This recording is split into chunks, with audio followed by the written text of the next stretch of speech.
everyone. So welcome to this training overview of the vertical transportation system. Today I'm your trainer. So my name is Julio. So I will introduce about myself in more detail in the later slide. So welcome again to this training. So let me brief the session plan. So learning outcome. So at the end of this session, we hope that our participant, all of you, will be able to understand and describe the elevator system and also safety component and also basic engineering calculation. So we will not go into detail, but we will just review what are the important engineering calculation to make our vertical transportation safe and easy to be used. And then we also we also would like you to understand and describe fundamental of elevator traffic analysis, how you actually model the traffic flow pattern, and how can we decide the best traffic model to serve the passenger. And lastly, I will also cover escalator system design and also safety concern. So hopefully at the end of this training, you will be also able to understand and describe escalator system. So I have actually split the learning into the several sections. Start by the introduction, trainer profile, and after that we will have the icebreaker session, learning outcome, and also content mapping. So the learning activity is mainly through the lecture, and I will also ask some questions, then we can have a small group activity, and then we can have some exercise, quiz, and so on. And the first session, introduction, will take about 30 minutes, and to be followed by the core content. Module 1, vertical transportation system. So I will talk about the system itself, explain the history, explain the development of the system, and explain the use of vertical transportation in Malaysia and its regulation. Then we will recap and also have a small group discussion and also quiz. So from here, we will learn about regulatory act, that regulating the safety of the system. And module 2 is a bit technical, so we will talk about fundamental, the design. We will talk about construction of the system. We will talk about motor. We will talk about mechanical system, some electrical circuit, and so on. And we will also explain traffic analysis, and we will have also small group exercise because I have downloaded some of the articles from the researcher, but we will go through at a high level for the qualitative as well as the quantitative analysis.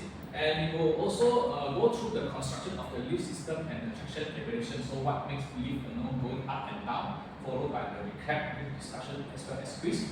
Then the module 3 maybe is a bit heavy because I will talk about the design. So I will talk about the calculation of the traffic evaluation. I will talk about lift car sizing, how can we do the sizing. This is very normal design activity now, so it requires some mathematical model, but I think it's okay. So I will also explain the group construction, safety factor calculation as well as cable. Then again we can have the recap group discussion and quiz. So for the module 4, I will cover escalator overview and also safety. So I will explain the construction of the escalator and its safety features.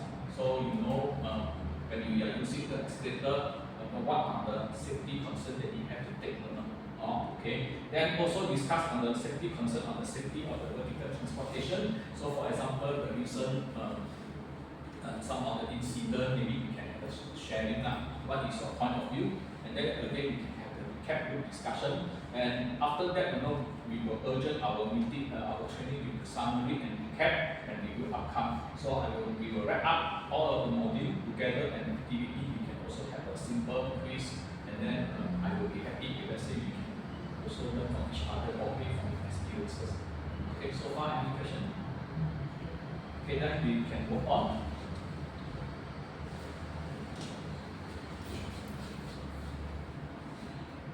Okay, so about myself, so I received my Bachelor of Science in Maths and Physics from University of Malaysia in 2001, and subsequently I joined a mountain elevator as a quality engineer. And after that, I had actually passed the engineering council exam. From there, actually I had been promoted to the engineering manager, oversee the whole design activity, including including the submission of the drawing to authority and so on. And I have also attended all those tender interviews together with the consulting engineer covering from overseas to local. I received my Master of Engineering from University Technology Malaysia, and after that I have also received my PhD in physics from University of Malaysia. Alright, so professional qualification. I am a professional engineer with practicing certificate registered report of engineer, okay, TTT, and I'm also member of the Institution of Engineer Malaysia. Actually, I have just received my fellow certificate, so I FIEN fellow together with some of the past chairman of the IM Penang branch. So professional experiences, I have more than 22 years of experiences in quality assurance, R&D, design, regulatory compliance, product development, life cycle, project management, vertical transportation, electronic and automotive product. So I have dealt a lot with the front-end design activity as well as the manufacturing. And for the elevator, I have myself supervised the installation of the motor-luminous lift for the prototype development. I have been invited as an expert to certify and verify the motor-luminous lift application in Quanzhou, Fuji. Then after that, I have also done the submission to TTT to get approval. I have also worked with Eastern Group, Fuji Tech, Mitsubishi, and all those other companies to get that certificate. And I was also one of the reviewer of the MS code for the elevator safety. Yeah, so before they launched the code, actually they had invited me to review and give a comment. But to be very frank with you, my knowledge on the lift is more on the elevator system, but for escalator, actually I don't really have much involvement because most of the assembly design are actually done by principal, especially from Japan and also China. So this is my contact. So I think maybe we can have a small ice breaking session. So although I know all of you, but you all may not know each other. Maybe we can have a quick session just to introduce yourself. Where are you from? And then what you hope to know from this training. Maybe we can start. Okay, good morning everyone. I'm Ayachan. Myself is a mechanical engineer by profession. Been working in this industry for 7 years. Since I set up my own. Prior to this, I was attached to the integrated facility management company, doing hospital management. That one I'm working in hospital maybe 20 years. Time flies. So I hope to learn also a little bit more from totally related to Lee, because he's an expert. So today I come and join me. This is the second time when I'm listening. So I can polish my skills a bit. Thanks. That's all.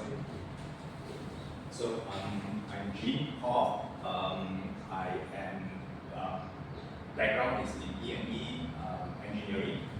Started off focusing on motor control generators, and then moved on to electronics, and now I'm looking on to data analytics.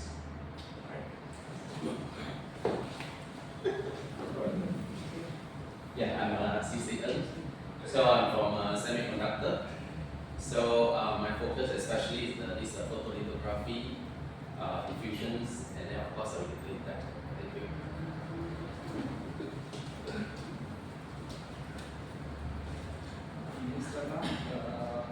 From hardware design, mostly in automotive.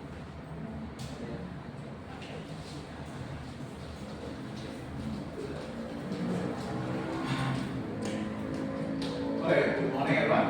I'm Sid. My background is from mechanical, but what I work mostly is on education, and another sector will be manufacturing. Lead is something interesting, and I don't have much knowledge, so I hope I will learn more from Dr. today. Thank you.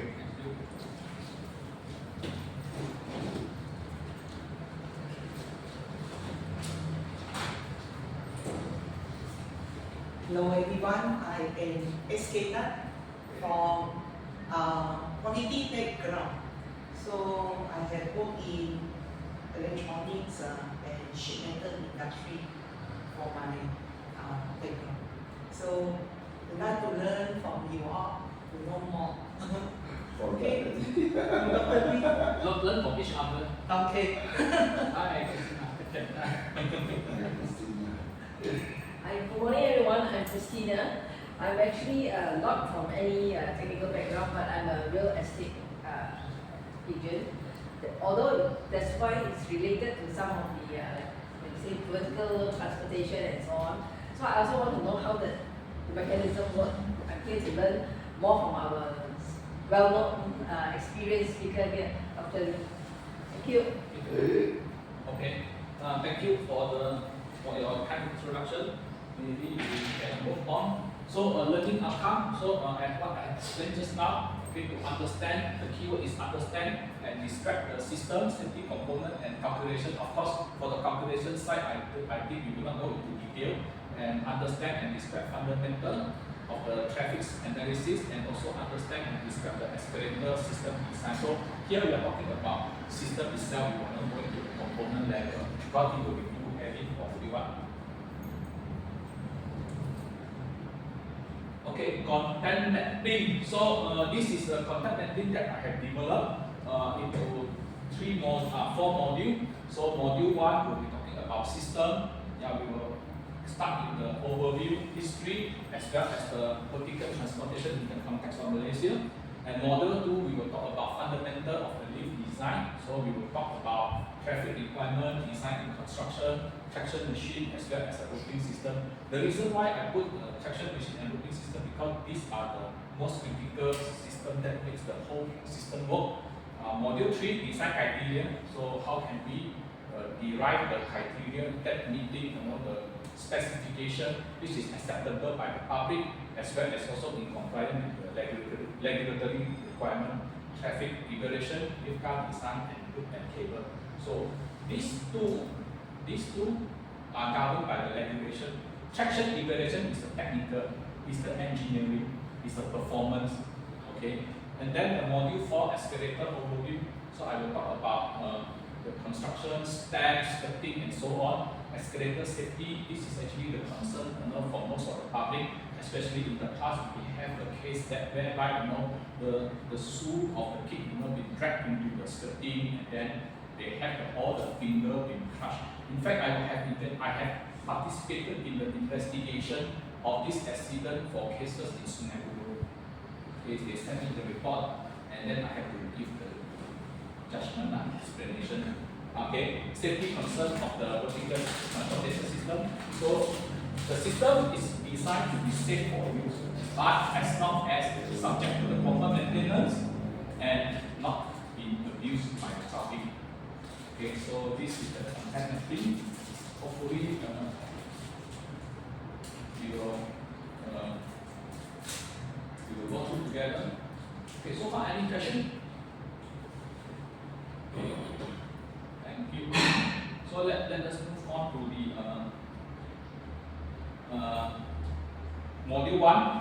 So module 1, let us go to the definition. So the definition is transport people and material inside building vertically. So the key word is vertically. So we have lift, we have escalator. Escalator is considered vertical or not? From first floor to second floor. Okay. Then hoist. Now later, mechanical car park considered or not? Yes. Yes. Yes. This is part of it, but not really regulated by the act, but by industry. It is important system of the building services engineering. Other than I think I also probably agree aircon. Keep the people inside the building comfortable. Lift and escalator. And then what else I have? Firefighting, and so on. Okay, so lift system is actually covered under the guide of the CIPSE, Chartered Institution of Building Services Engineering in UK. They have the special document for that. So this training with overview of the system design, safety component, traffic analysis, and relevant guidelines. So vertical transportation system. So as you can see, this is what I have learned from my friend from Schindler Elevator. So we have the transportation in air and sea, in land, but inside the building, so will be handled by lift escalator. Imagine you have to rush, from the airport, to here. You have to go through the travelator, escalator, subway, after the escalator, up, down again, and then you need to use the lift to commute, to go into the different floor, because nowadays the building is just simply too high, you can't actually use the staircase anymore. Okay. And actually, who actually pushed the limit of the design of the escalator, of the lift system? Do you know who is the one who driving this? Architect. When they want to design the skyscrapers, so they push the lift manufacturer to design the product that can meet the requirement. So maybe just a quick question. So what is actually the time needed to transport the person from the lowest floor to the highest floor? I think we have the guideline. 1 minute. 1 minute. It cannot take 3 minutes or 5 minutes from the ground floor to the top floor. That's why you see for the Kota lift, they have the zoning. They have the low zone, mid zone, and high zone. And Taipei 101, I think they have the special lift dedicated to the highest floor. So because they just simply can't afford to do many stops. So 1 minute is the guideline. This is also specified by consultant now. Okay. Any questions so far? So vertical transportation. So there are some global players. Pony Elevator, my ex company. I just have a lunch with my ex boss, I think 2-3 weeks ago. Okay, Otis Elevator, in which most of my seafood are from Otis. Decent group. Yeah. Okay, Hitachi, Toshiba, Schindler from Switzerland. Fujitec is actually Japanese brand. So in the past, Fujitec actually they supply lift for the Singapore HDB. So most of the Singapore HDB flat are using Fujitec equipment. Okay, and then Mitsubishi Electric, so they are famous for the airport, KLIA, IKEA, mostly they use Mitsubishi, and then also Kingsley Mall. I think in the past, actually we have attended a tender interview for the Kingsley Mall, but eventually the Eon is actually a Japanese company, but the just go, they say that they want to have a Japanese OEM, so and Mitsubishi, won the contract, and then also Sigma, these are the local brand. Okay, so how can you find this brand? Is actually from the brand when you go into the lift, you can see the manufacturer name. And these manufacturers are very important because they have to be registered with JKKP.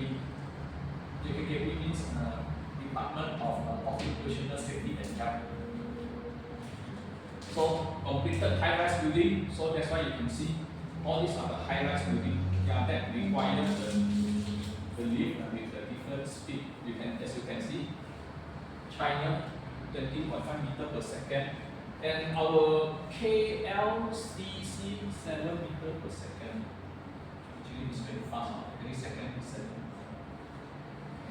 So because of this project, Mahathir that time asked for this to set up the R&D and the manufacturing in Bukit Tengah. Okay. So that's why they have designed the lift in Malaysia. But I think so far the record cannot be. I think the record still stay with I think it should be she. But I'm not, because I did not follow the development of the high-rise building anymore. I think I recently 118, I think they use Komi, if I'm not mistaken. 118, I think they use Komi. 118, yeah, my friends there, they use Komi. Bangkok is usually using Mitsubishi. Recently I went there. They stay with them, but because Mitsubishi, they have the factory in Japan, in Thailand. So faster and taller sky in the limit. So this is the lift, yeah, with the different technology, 20.5 meters per second. So as you can see, when the speed is going up higher and higher, a lot of the design consideration will be different from normal design. For example, they need to have the aerodynamic design, to reduce the distance effect, because when if let's say you have the aerodynamic, the air resistance will be very significant. So actually, I think in year 2016 or 17, we organized one technical visit to Kaukali before, and that's where we show how the design looks like. Okay, and then the tallest elevator 578.55 meter, as you can see, this is very high. And then the 10 meter per second double deck elevator. Double deck elevator is something very interesting. What? So double deck elevator means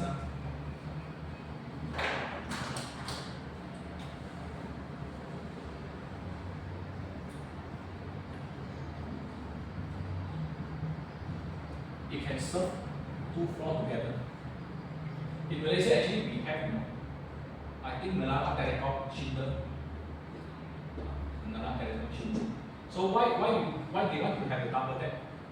Any guess? To have space. Actually, it's increased capacity. Instead of 1 floor, you can serve 2 floors. It's actually to increase the capacity. Okay.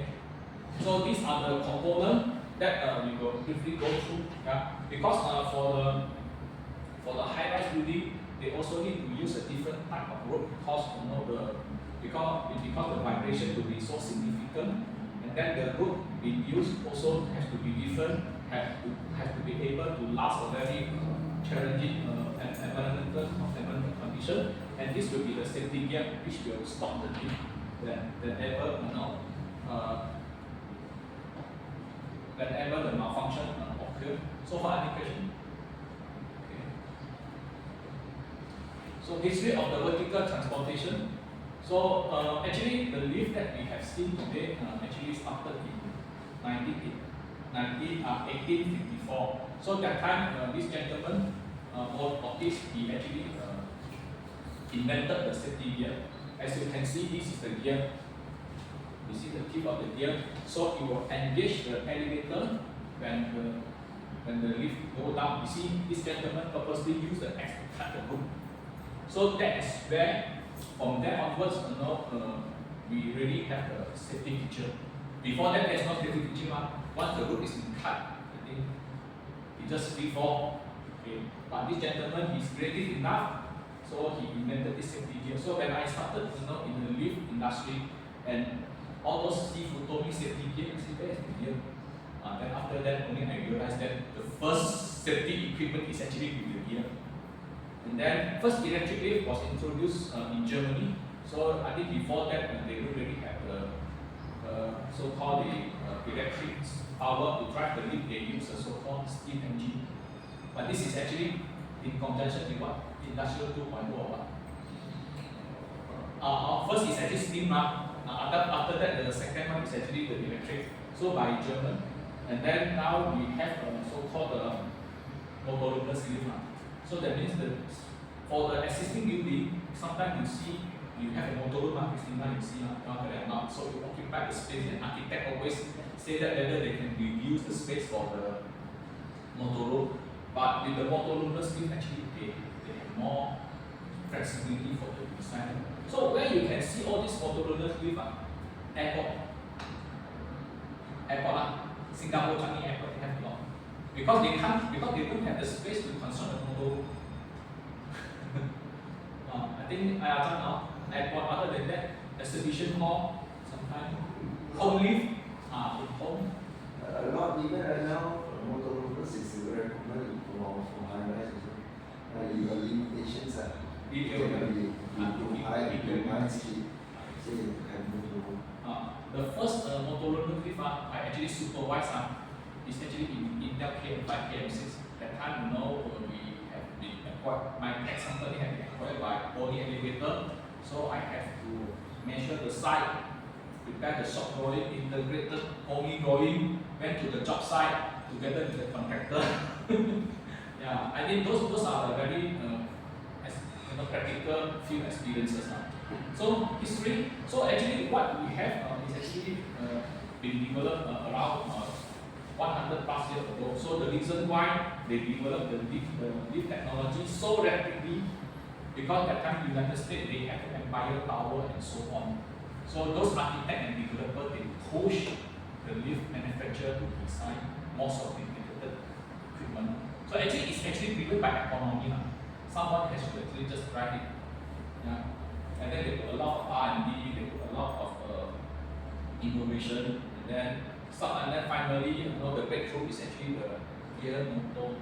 So I think the efficient electric motor, that time I think the efficiency probably will be very low, maybe 30 to 40%. So far, any question? Okay, so now we talk about Malaysia.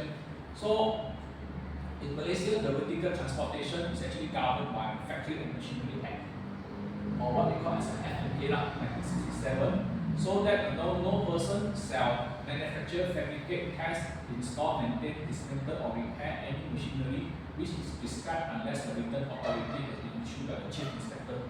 So that means whenever you want to start the installation, you need to get approval. So we call it first schedule submission and approval, and it has to be done by the lead competent person. So for the different industry, they have a different type of competent person. I think chargeman is also kind of the competent person. Lead competent person, I think indoor air quality assessor is also competent person. Suruhanjaya Tenaga, electrical service competent person.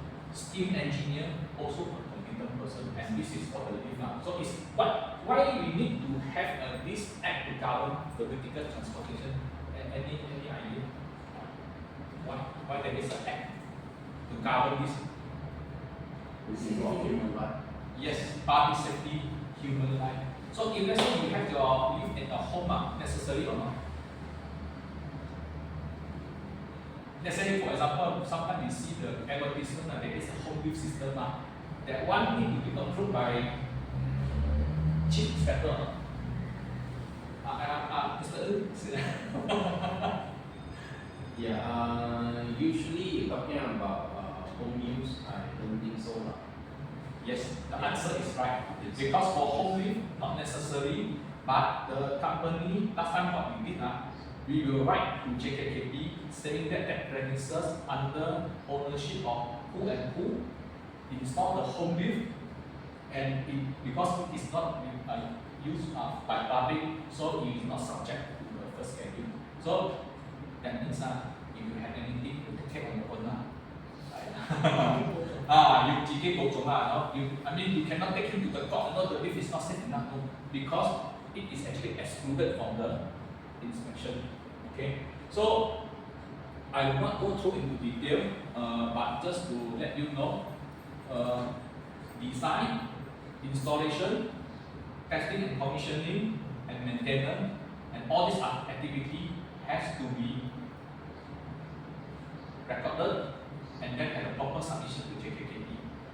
Just to let you know, the latest development is JKKP, they would like to outsource the inspection work to private companies.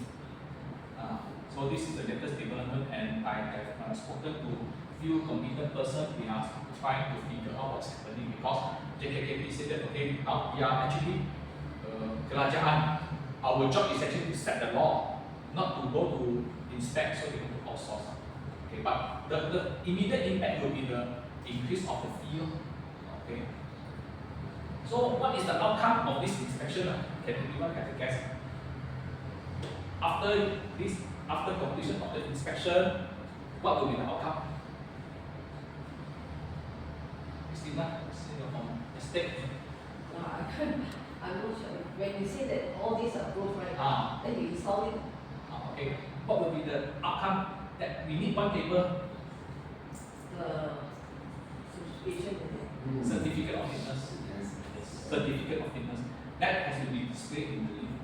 So without the certificate, anything goes wrong, competent person have to answer. So after the certificate of fitness, it has to be submitted by form what? Form G or what for the authority? The new installation, of course, you have to be G11 certified, but ongoing 18 months, they need to do a re-inspection of all this lift and to renew the ISO. 18 months. 18 months. 18 months. Actually, last time I also talked to JKKP. By manufacturer, they will put 12 months. But within 18 months, it must be inspected by the JKKP officer again. So this is the rule lah. So after CCC lah. That one third schedule, second schedule is Yeah. CCC lah. So this is the JKKP flow chart lah. So you see, this is the question that I answer now. Keluarkan sijil perakuan kelayakan. I mean, until here is actually the work by manufacturer. So the approval is subject to the prerogative of JKKP. Budi bicara ketua pengarah. Last time we had designed a lift, for Alosta Istana, and that is a hydraulic lift, and then it took time to get the approval because the JKKP said boleh any design subject to their budi bicara. Okay, so this is authority lah. I mean they have the authority. So the design approval is actually handled by JKKP design approval section in the Jaya, and the inspection by state JKKP. So I think we need to have a good relationship with the state JKKP. Okay. So far, okay. I think this is a compliance that you have told me before lah.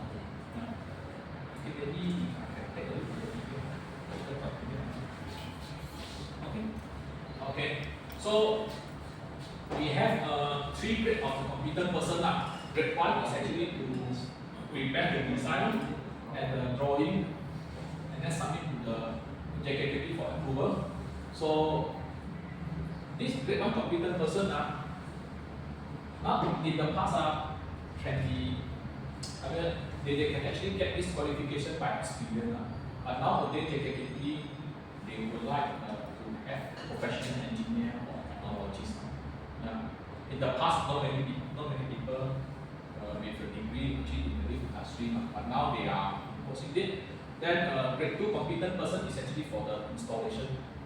So he did not need to have a hands-on experience in design, but he must know the design. Okay, he can explain the design. The grade 1 is actually engineer. And what I learned from IR1 is mechanical right submission. Yes. Electrical cannot sign. Previously, they not as what you know. Same Mechanical. goes to firefighting. Don't say my boss is electrical side, but running now cannot. No, it must be mechanical. That's why mechanical engineer you can sign a lot of drawing. Get my hours. You can sign the drawing. Then grade 3 competent person is actually for the maintenance. That means you go through the site to get the maintenance, so they will check the shift condition, check the root diameter, check the limit switches, check the landing accuracy, check the door gap, and so on. So this is actually to ensure the quality. Okay, so far, SK, any question? Okay, this is the basic. So maybe we can just have a quick discussion, recap, discuss the importance of the lift inspection. Christina, maybe you would like to start first. The importance of lift inspection, definitely safety. First is public safety and like we say human life is concerned. So that's about it. I think the main focus is on safety. Safety, SK. Human life related to safety. Okay. Okay. Of course, if they say they suspect, so like example, you say 1 second to go 7 meter, so you also need to make sure the specification is met during the inspection. Okay, definitely it's one of the important inspections to the operation sphere as design. But then what I would like to, or what I heard now they are talking about more and more IoT things. Now they are doing the inspection of the lift condition by using a non-conventional way, by using sensors, all these things to know what happened, or more of a continuous monitoring rather than a periodic inspection. But I'm not sure whether this has been really in the industry or not. Okay. So you can use whatever sensor you would like to have, to remotely monitor the performance. But under the law, you still have to go through the inspection. Of course, I think some of the lift, they have the system cable connected to the supervisory panel in the guardhouse. You can monitor, you can have the CCTV, but the law saying you still have to inspect. That is a mandatory requirement. Okay, So safety and the inspection is very important. so Functionality. functionality. Yeah, you need to understand the operations of the entire lift system. Yeah, that's our ultimate objective for using the lift system. Yeah, so before go to safety.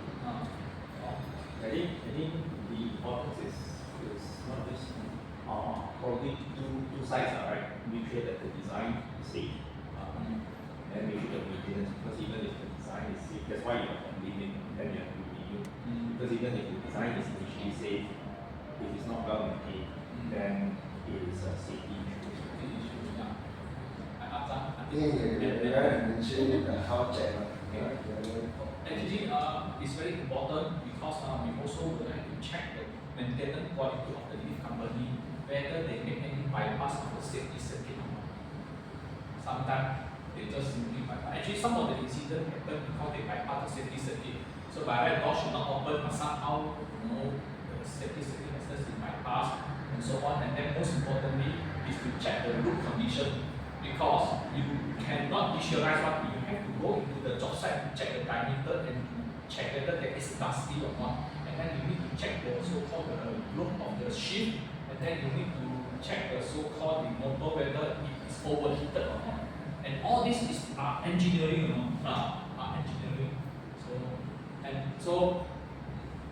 And then what else inspection criteria, roof, check the run by, check the overhead, check the clearance. So sometimes you see that, why the lift, when there is an inspection, they have to put the barricade and then close the lift for the whole day, because there are any activity in between. Then they also need to do the load test, calculate the load. Actually, I went through before in Sinju Dairy, when the time they didn't have enough lift, they say engineer also go into the lift together, and then we hold the bar, then they can this lifting gear, boom, and okay lah, same lah. I had that kind of experience. And then in Jelutong, from the lowest floor to the top floor on the car park, we travel full speed. Wow, all the way up. Very fun actually. but that was some of the experiences. Yeah. Okay. Module 2. Okay.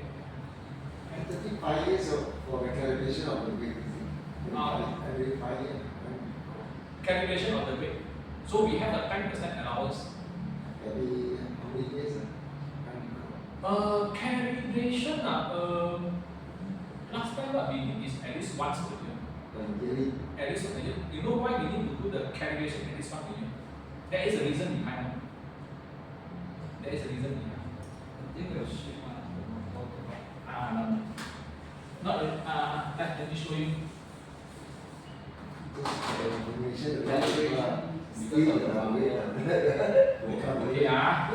so this is the lift car. Underneath there are rubber. Then this is the platform frame.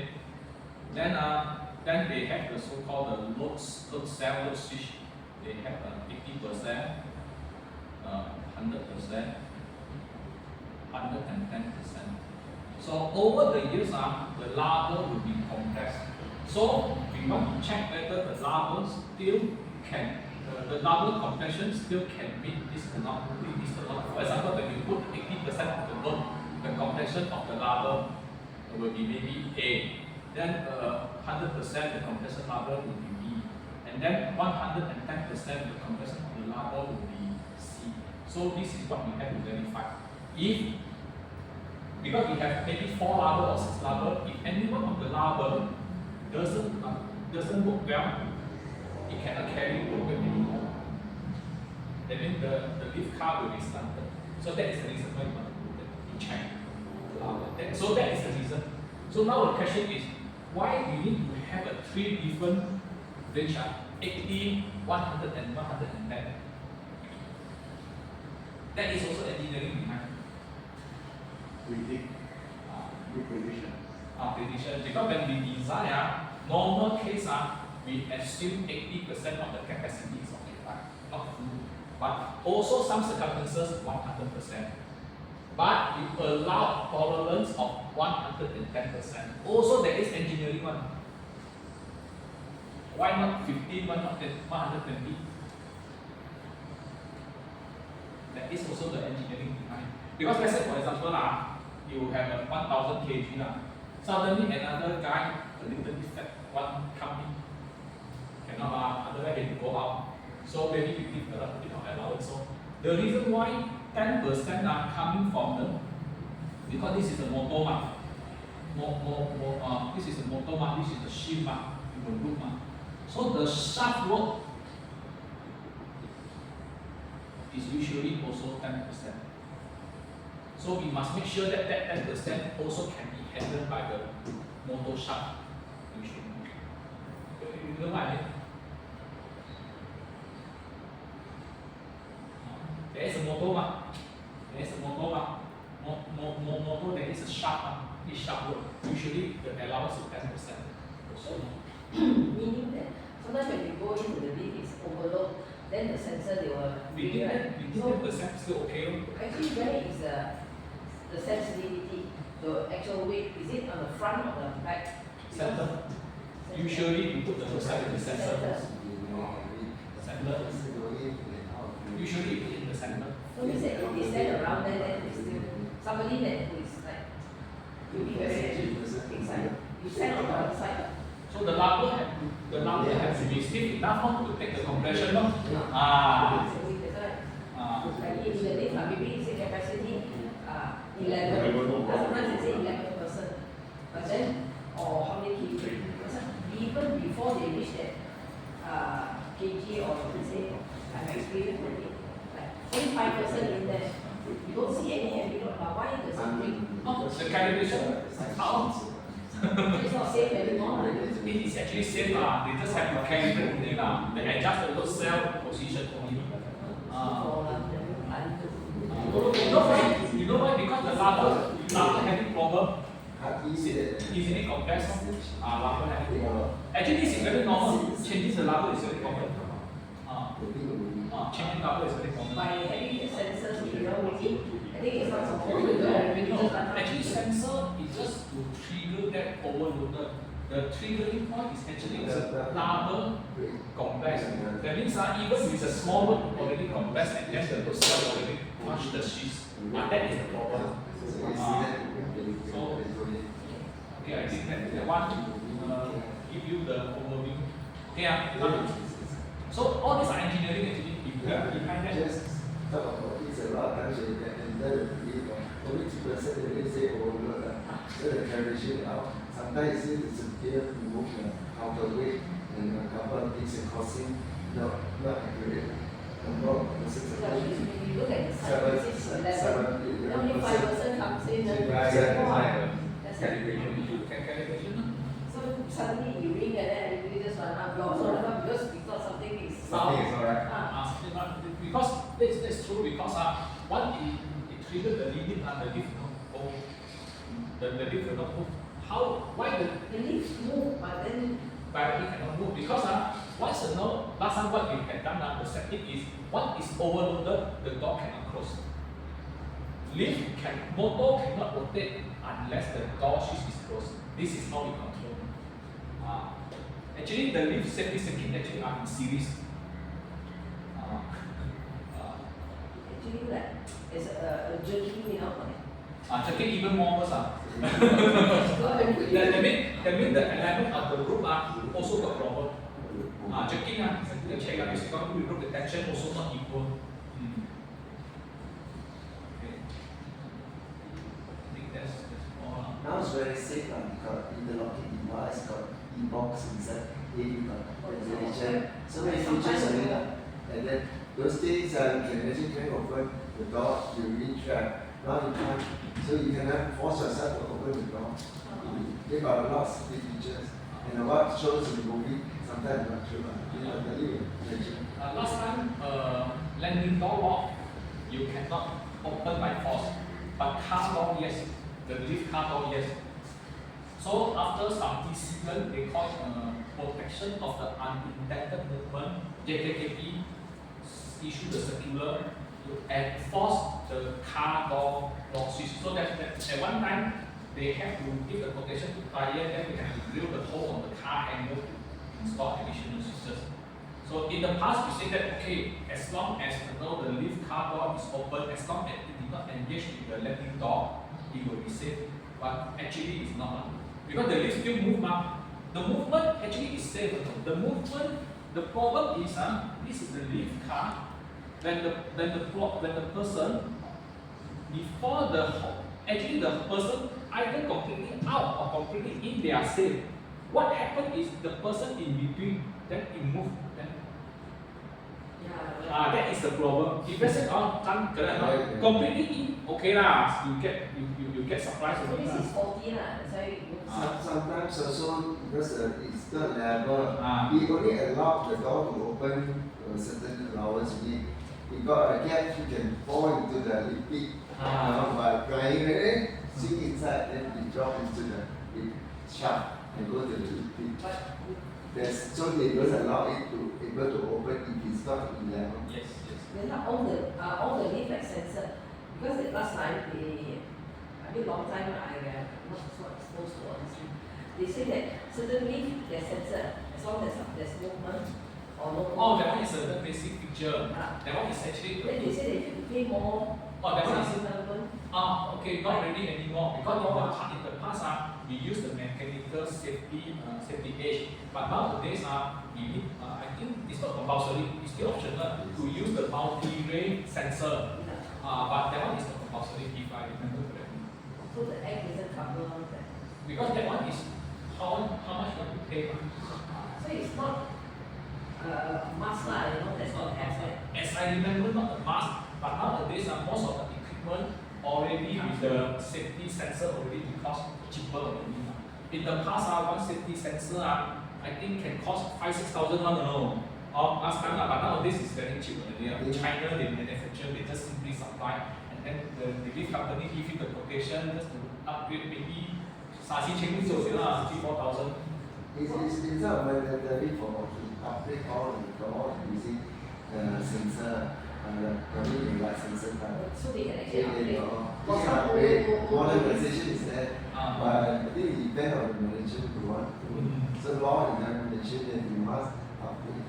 No, because there are some like for example, all the medium cost or low cost of like 20-30 years. That one is like check back. So can they that those things accommodate the upgrading? A lot of times,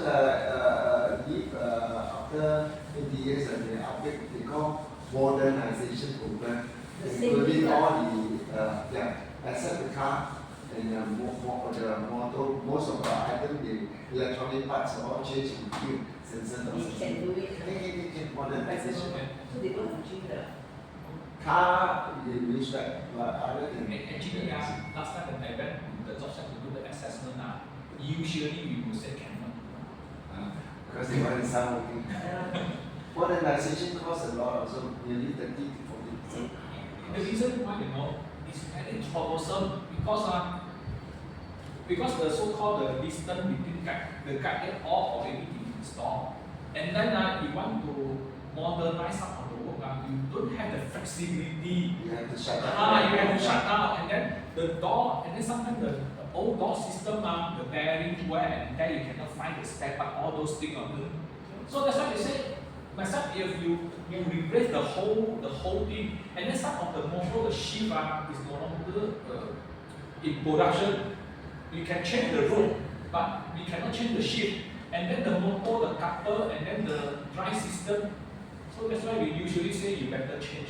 But like what I say, if owner say I don't have money, so what we have done, in fact, to push them to upgrade the electrical system. You know why? Why you want them to upgrade the electrical system? I call any thought.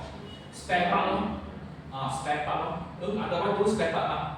Let's say, for example, your button, the switch, then you cannot find the spare part on the market. Then owner complain how So the old connector is a finger that very old one. You can't have a spare part. So you have to modernize using all the And then nowadays the young technician cannot maintain the old lift. I went to the Federal Hotel in KL, all are delay, you know. And there is no schematic one, no drawing one. How you do the troubleshoot? So for me, I would just say, yeah, okay. Usually you're talking about the old leaf, they are very much referring to the maintenance. So that's why you get the certificate of maintenance. Then whereas you come to the modification, you're referring to the third party already. Usually they won't refer back to OEM. OEM, like what he said, they will change that kind of thing. So you want to add on those sensor, all this and that one will depend on the third party advisor. Actually, OEM they also do. Yeah. Only they do. Yeah. Listen group they do. But in the condition, actually they are also very smart. They will business they will tell you upgrade to my system. Then after that, they will ask you to change more and more to their system. Usually they are the fundamental thing about the safety feature because like the backup power supply, that's the main function that we need to change. Keyboard, power supply, all these you need to replace one. So usually OEM will replace all but third party will do repair, but the liability will push for the third party license already. So the certificate of fitness, what you say is correct, they stick on it. So wherever the thing that happens, so they refer to yes, the company that organize on the upgrade relief is accountable because why? They are competent person signed. So with competent person, anything goes wrong, they have to go to the court. You want to refurbish the entire thing shouldn't be a problem. Whatever you put everything become you money only. The main feature you need to comply. Well, it is something very curious because we the public, when you know the building is like 30 years old, and then the management is very bad, then with the car, also like there. So we as like estate agents, sometimes when we go to certain buildings, That's why some earlier already mentioned that you need to look for the certificate of fitness. But if you saw the certificate very outdated, then I tell you don't go with that league lah. of course like Because that one is based on the maintenance and the certificate is countable. example, there's one building is agreed 10 years back. And when right at the center, there's a hole, so they just put a blank there. So I said, gosh, Actually, you got the right to complain. You got the right to complain. I told the owner, I said, hey, for a while already, No, you complain past the. But I didn't really look at the certificate because when the lift open, you can see the blank, they just put the blank over. That's scary. Oh, then I asked him, is it can be one of the lift? This one you complain to Doctor. The building department because of their safety track. one thing want to highlight also in the new modernization, already mentioned about the electrical function. Mechanical part all maintained. So some of this mechanical part only belong to this supplier. They take over by another supplier. They have that feature. They need to do fabrication. In downtime, there will be a lot of time related to mechanical. They need to fabricate because they took over. Like Dr. said, they only change all the electrical part. It's only a function of the electrical part. We still can part. But what if the lever, the switch, or the mechanical interlocking, all is still you have to fabricate. Sometimes you have to fabricate. But of course, they have contact to each other. Some open source you can buy from Singapore. So China. So you have to wait. So if you take care of this modernization, it's very important. You will have to outsource to those And then you will have a challenge. For example, the bearing is actually unique one, some of the bearing you cannot find from the open market, it's a customized. So that a reason you have to really know whether even the Kony took over another elevator, they also not changing all the parts. A lot of parts they didn't have those three. When they buy the company, they not able to get parts. 刚刚这个 bearing 都头疼了。Usually this is what we practice when I say direct party because it so direct away. But you refer back to the third party and everything is okay, no problem. That's why those third party they can only do the so-called the lift maintenance for residential building, and then some of the complex with the lower price, they can never go into the so-called airport bay. Airport they cannot go. Subject to the management. Because airport the equipment it cannot afford to fill like the Jaya Times Square.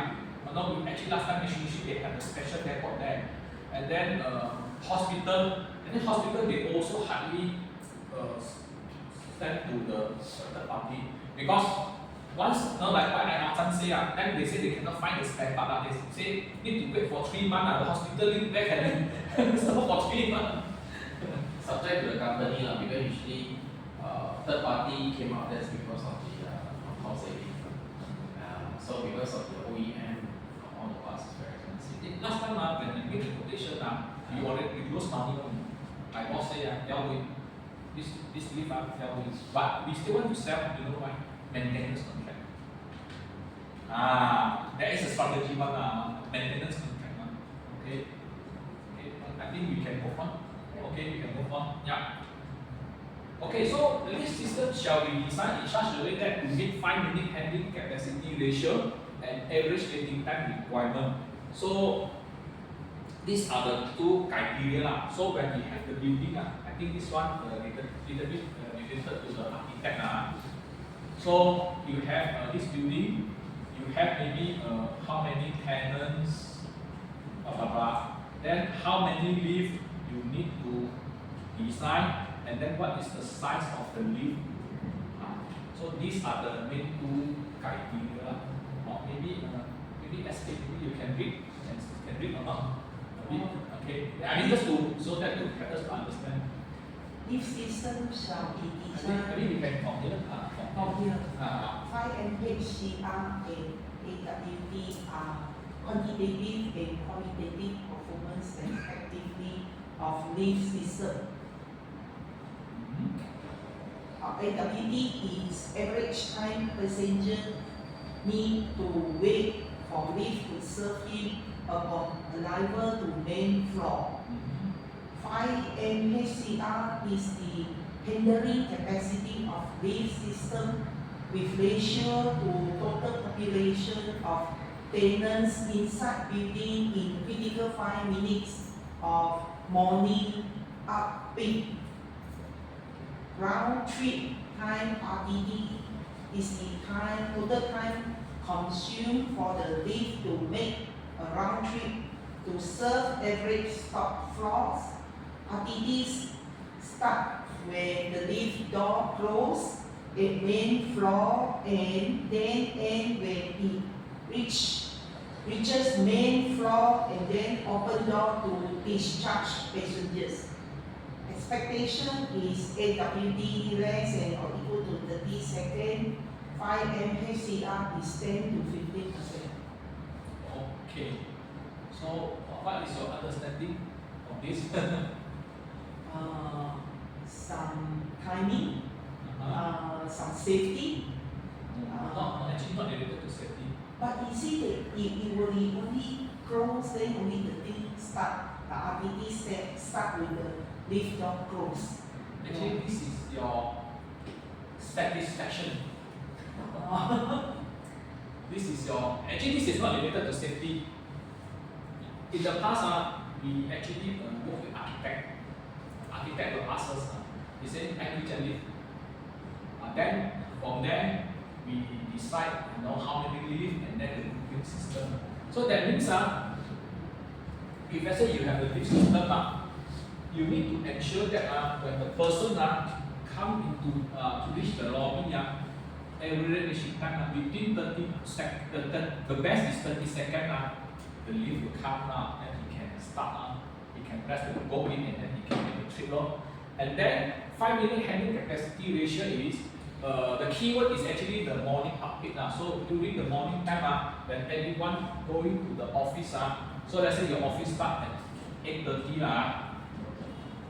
and then 8:25 a.m. So these 5 minutes need to handle 10 to 15% capacity. So because people are always last minute. So this is a definition. And why 10 to 15%? Because you can't, it's a compromise between cost and the performance. So you can design so many leaves. Let's say for example, you need maybe you need 4 leaves to handle 10 to 15, but I say, wow, I add in another 2 leaves so that I can handle 5 minute capacity ratio up to 30%. Can or not? Can, no problem. But only at the morning update, whether they can justify or not. I think consulting engineer can justify to client. Yeah, maybe. Most of the time, this design for offices, because the hours is go to work premises. I mean, like the residential or hospital, the calculation and models different. So this mainly for waiting time, what you mentioned. But sometimes in between, people come in and out. So Some people come in late, some people come. So the peak hour will be lunch hour, morning will be work, and then go home back and sleep. Yeah. And actually, actually the capacity ratio, they are 1 hour, 30 minutes, and this 5 minutes will be always the highest one. Actually, I have studied before in the CIMB bank, actually I did the calculation. So really true, I think around 8 something, many people go into the lift. Then after 9, so that's why you know what that time I have to go to study because my boss said so don't try. So every morning I took motorbike to take the time. I think without HL is low. That time the worst leave, the worst one. The worst waiting time and everything. Anytime. Because it's slow. Very, very slow. Wait not for a long time. Very slow. But after that I took the data, my boss somehow he anticipated okay, I said no problem. Actually, of course they are not happy, but in engineering, we have to prove it alone. I think the average waiting time more than 30%, but we still, I think this one still can be fulfilled. Then that's how we argue by using the engineering fact and figure. I mean that one is your feeling only, because actually when I taken the time, actually they don't really look at the watch, they just feel that so long leave not yet come. But it's really bad. Okay, so far any question? How about your office? Okay, so far. Yeah, office. Yeah. So there are some definition. So this one not related to safety, but more on the performance. Performance satisfaction. So traffic requirement of the lift system. So this one, okay, I'm not architect, but last time I also don't know why architect sometimes they give us this kind of plan. I'm not too sure whether some of the plan are good or not, because for example, Kingsway Mall, there are 4 lifts. Then the so-called when you press the button, when one of the lift at the corner reach, actually I don't know.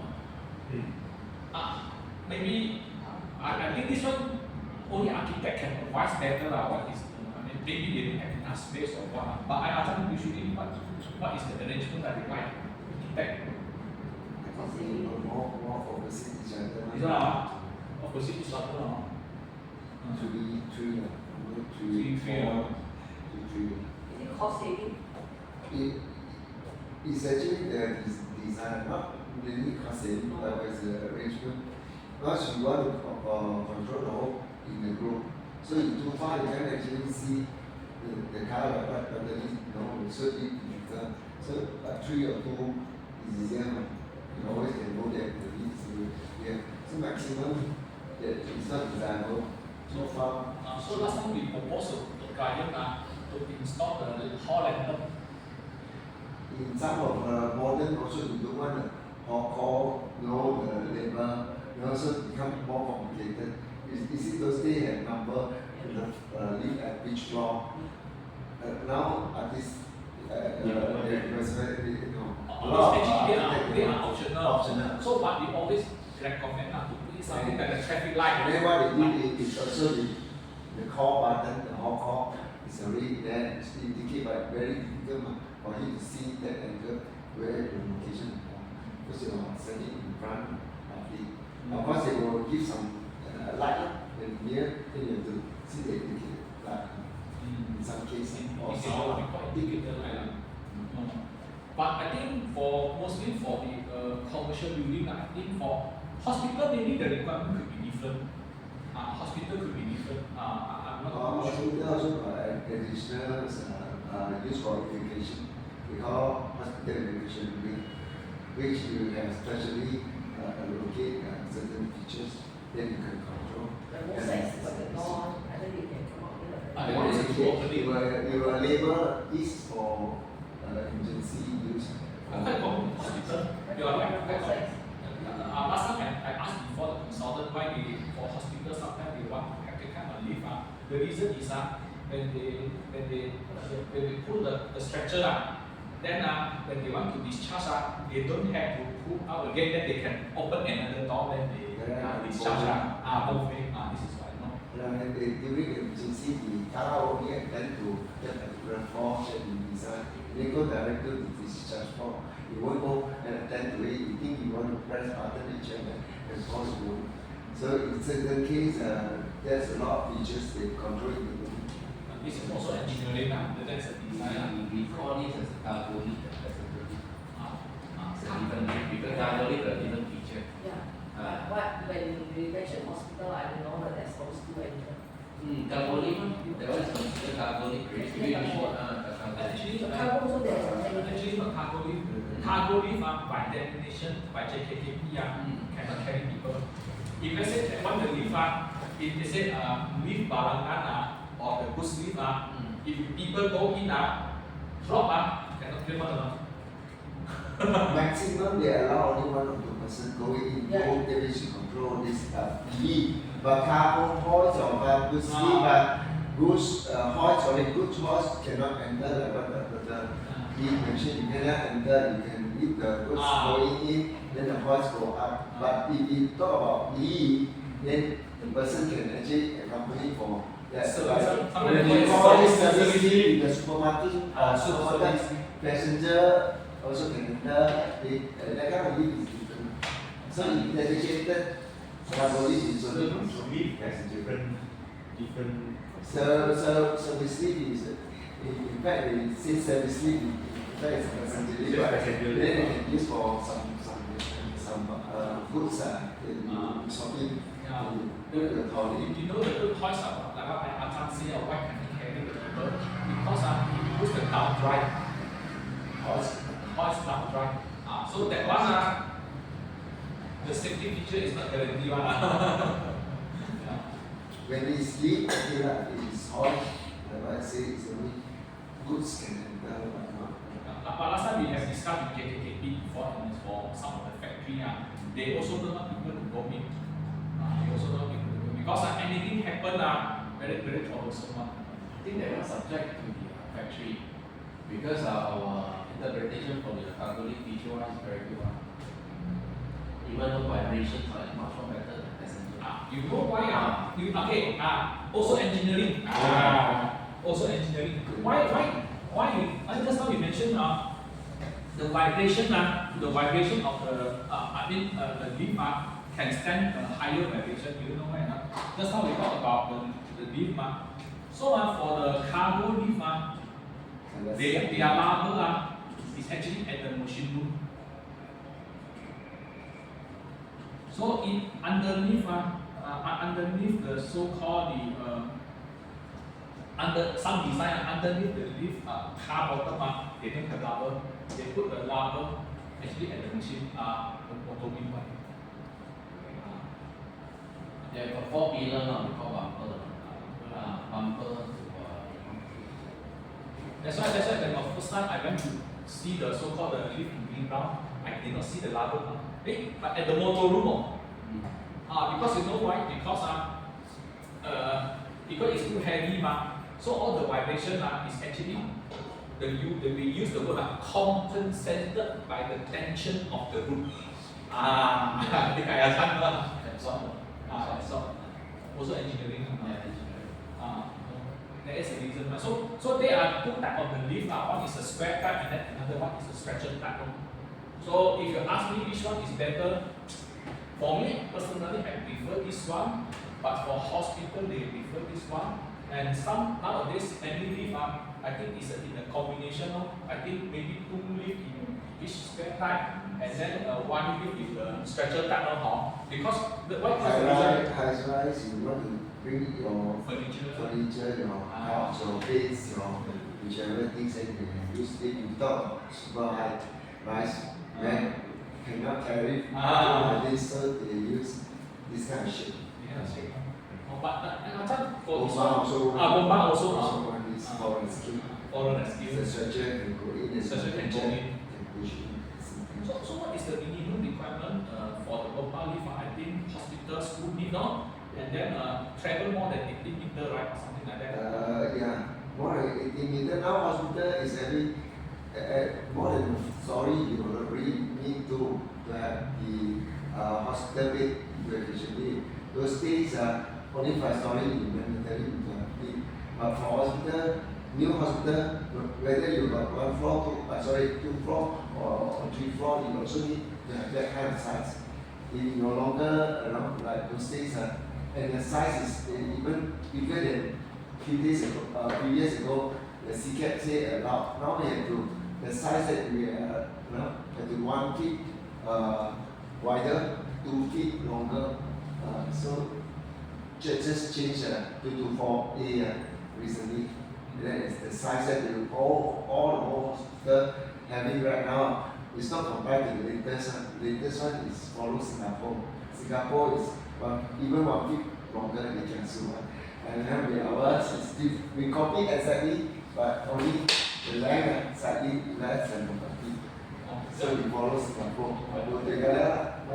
So you see a lot of things behind the design of their engineering. Yes. So the most effective one is actually group control. Group control means actually they will not send 2 lifts together for the same call. So that's why you can also save the so-called the incoming power supply at the main DB. You can apply the diversity factor because we consider not all the lifts will start at the same time. So this is also few ways. Low zone, high zone, alternate floor, a lot of program difference. A lot of program difference. So what's the advantage of the left one? Which one? This one? Because most of the requirements is for the right one. This one actually I prefer this one. This one, the advantage of this one is what also engineering a bit.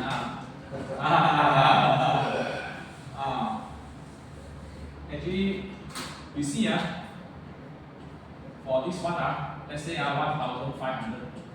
This one let's say okay 1,300. This one you can have the bigger door. This one you can have the smaller door. So what is the advantage of having bigger door? Then we go back here. Door opening time. Opening time. That is the reason why. Shorter. Cut on maybe 2 packs can go in together. Maybe the smaller door maybe 1 pack or 1.5 pack. So this is how usually we justify the business. And then moving forward, we also have another design consideration with the with this kind of the door. We will also apply side opening. Side opening, that means the door. You see, hospital usually they have the door open up towards one side. That is also the reason why they want to have the door in the side opening orientation, because they want to put the motor here and then the counter will in. That is also the design consideration. so that they can have the share bracket. All these are the design. Because some of the leaf they make it square, some of them are square because it's for OKU branding. Because you have the car that actually Handrail. Yeah. So I think for the OKU one, last time I remember the door opening must be at least 1,000 or 1,000 one at a time. Hospital one is 1,000? 1,000 or 1,002. 1,000. Then you are right. Then the bigger size is actually beginning to put the handrail. Handrail, I think there are two types. One is a flat handrail, and the other type is a round handrail. But usually we recommend round handrail. And then in some circumstances, when you go into the lift, they also requested us, lift manufacturer, to provide this wall, bigger one with the mirror panel. Mirror panel, because the stainless steel, they can polish like mirror so that the people with the wheelchair, when they go in, they can see like back mirror. You're right. That one is for wheelchair. mostly they are square type. Square type. Because if let's say stretcher type, cannot pushing. For hospital beds is 1,002 lah. Hospital panel is lower. Must provide a lower panel. Actually, Panels, right? okay, that is also another requirement. Okay. For the handicap lift, I think there is a so-called the distance from the floor, we call it a finished floor level of the car. I think to the highest button, I think there is a distance. Or you can have the so-called sub COP, but you can also have the design. I think that's the maximum distance. So thereby, the hand can reach. And then for the handicap lift, if can, maybe they ask you to put a sub car operating panel or the side. Nowadays, I don't think they call it handicap. It's just that most of the lift they provide relief. It's optional actually. So the mirror panel is a requirement. Some of the clients, some of them they specify. And we actually ask it why Some don't have lah, but the panel nowadays, most of the lift they have two already. Even residential places. Actually become more and more common. I think it's a requirement by the state, isn't it? By building. Because But nowadays they are disability friendly. less disabled with the ramp and everything. So I think it's a requirement. I think it's better. Last time that I was in that last year, not mandatory one. Yeah, last time only. Last time only. Then they put the and then one of the common one is actually they put the panel, calling panel at the side because the person with wheelchair they still can touch. I think the guideline is between one arm length you can touch. Good say a lot of idea. So you know the feelings. But she is in that business User experience. User experience. So I'm just curious to know more. Now I explain you see actually quite clear. So actually lift traffic analysis will help engineer to determine the right system So including whether to modify existing equipment or install new equipment. This is what I mentioned just now. Okay, if you modernize, speed did not change,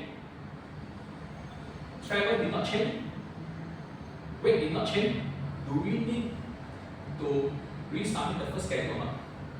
Modernize only.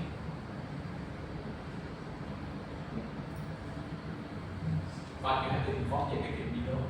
But if you change speed, why change speed? We need to inform JKTV. Do you know why?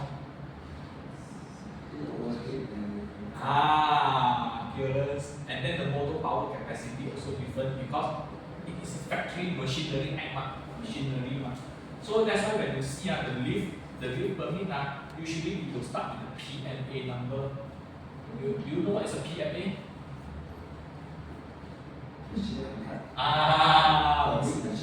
Permit machine angkat. Angkat. Angkat lah. Vertical. Individual. Oh, yes. per location start. I always see that, but I don't know what. Then compression is what? Apa? Compression. Kalau in compression we have PMV number. Tekanan. Okay. Okay. So actually the lift modernization is indeed in the past they say it's quite good business but I think the margin is very low, not too competitive. Because there are many lift company they started their own startup and usually they will start in the modernization business. Yeah. So just for your information of traffic analysis, generally in the market one we can mention a few categories, C, hotel, and certain commercial building. But for hospital, we have to be write it to them. It's very subject to the design. So you have to see how many floors they have, HDU, ICU, whichever numbers of these patients is different. So you cannot run the number of operators. Unlike the commercial buildings, you can typically do up times into design. Hospital is a bit different. So you can't have that tools run a bit. You have to refer back to how you know the principal probably is going to design. And you have to have the people intervention to calculate, and the hotel, the operator also need to know what is the capacity to handle during emergency. So we can not simply allow, so many not Yes, they have to see, that's why they have to have refuge areas, and they also have to the holding area for the toilet to be parked there, in the same rented office. Otherwise it will be a lot of issues. Okay. I think we can have the break. Okay.